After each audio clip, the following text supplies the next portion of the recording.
Hi everyone. Today I wanted to share with you tips on how to prepare for your PhD Viva. Well, actually, I wanted to share with you my experience of how I prepared for the Viva, which was not only online, but it also happened at very short notice. So, how did I prepare for such an important event in a very short time? Here's what I did. The first thing I did was that I took 3 full days. Not like I had a lot of time, but at least I made sure that I had those 3 days when I was not distracted and I read my entire thesis. By the way, it took 15 months after my thesis submission. And during that time, I didn't even touch it. To be honest, I didn't dare for the fear that I would see some mistakes or something wouldn't just make sense to me. The whole year made me a little bit detached from the thesis, and it helped me to be more or less impartial when I was reading it, just seeing things as they were. As I was reading it, whenever I had certain questions, and I mean questions for my own work, I wrote them down. And I was quite fierce here. If something was unclear to me, if it didn't make sense, chances were it wouldn't make sense or it would be very unclear to the examiners or whoever read my thesis. So I had to be ready for that. I put down every question or doubt that I had or whatever needed to have more clarification. And of course, I had to make sure I knew how to answer those questions or provide that clarification. Second, part of the requirement in my PhD program was that I had to publish 2 articles.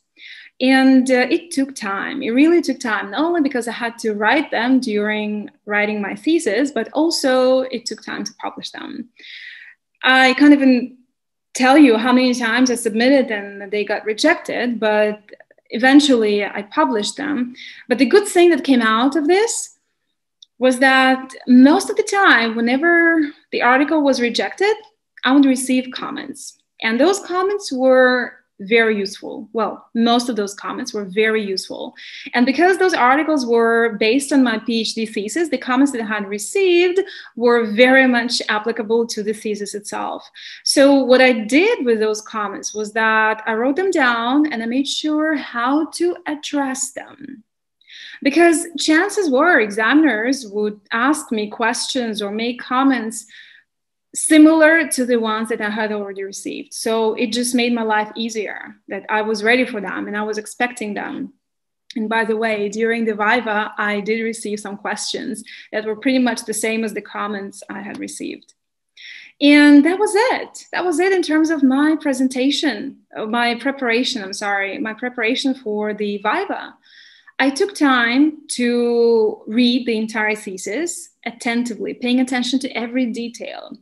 I took note of every question or every concern that I had related to my work and made sure that I knew how to answer those questions. And third, I kept all the comments I had previously received when my articles were rejected and made sure I knew how to address those comments. And I was almost ready to go. But there's one more thing that I found extremely useful, and that was checking and reading recent work, recent research in your area, in the area you did your PhD in. Because during that time, especially in my case, 15 months passed since I submitted my thesis. Many things could have happened, right? So I had to be aware of the new research, new ideas, maybe new frameworks, and in general, just know what's going on, what's happening in the industry. Basically, keep up to date with recent research related to your area, especially. I also kept reminding myself that this was my work, and I put my heart and soul into it. And I knew that what I had done made sense. And it had and has potential, hopefully, to make a difference in the world. And I was ready to go there and defend it. So it was belief. It was just strong belief in my work, in myself, and it helped. I had obviously rehearsed my presentation a couple of times at home. Well, anyway, I was at home. That's why the presentation was online. Viva was online. But I practiced it. I rehearsed it. I would not recommend going for Viva without rehearsing your presentation, your defense on your own. You have to know how you sound. You need to know how long it takes. And sometimes when you speak, you can see that something is off. And this is a great opportunity for you to correct yourself. And also, in my case, I even recorded myself on the video and I watched myself talking. And it was very clear that something was not right. I mean, in the way I presented. So I corrected myself. These days, it's so easy. It's so easy to prepare the best you can. And then I was ready to go. In terms of online Viva, I quite liked it.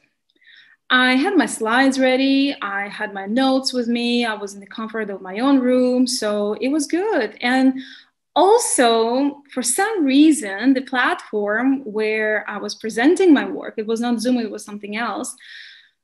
When I was presenting, I couldn't see my examiners. I couldn't see anyone. So it was just slides in front of me. There were no distractions, nothing. It kind of felt like when I was presenting the day before to myself, I couldn't see anyone, just the slides, and that was similar. So for me, in general, I like speaking in public, and I like seeing the facial expressions and reaction, and in general, engaging the audience. But this was a different kind of experience, and I enjoyed it because there were no distractions whatsoever. And also, since it was online, I had to make sure that I was familiar with the platform. I knew how to share the slides.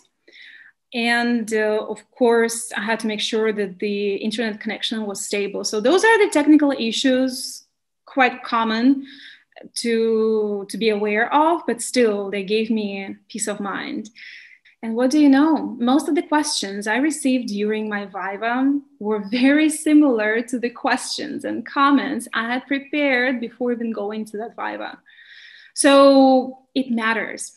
When you read your work again, entirely, without distractions, focusing on details. In my case, I took 3 days to read it. And trying to be impartial, not just, oh, this is my work, this is the best. No, just try to look at it as if you are the examiner or someone who is not familiar with it, and see what makes sense, what doesn't make sense, what raises questions. And then you I believe, are more prepared to face the examiner's questions. All right, this is all I wanted to talk about today. I hope it was useful. Good luck to those who are on the way to their Viva. And please remember that this is your work and no one knows it better than you. So go out there, defend it, and show its worth. There is another video I made on how to complete your PhD successfully. You're welcome to check it out. I'll put the link below. So have a nice day and thank you for watching. Bye.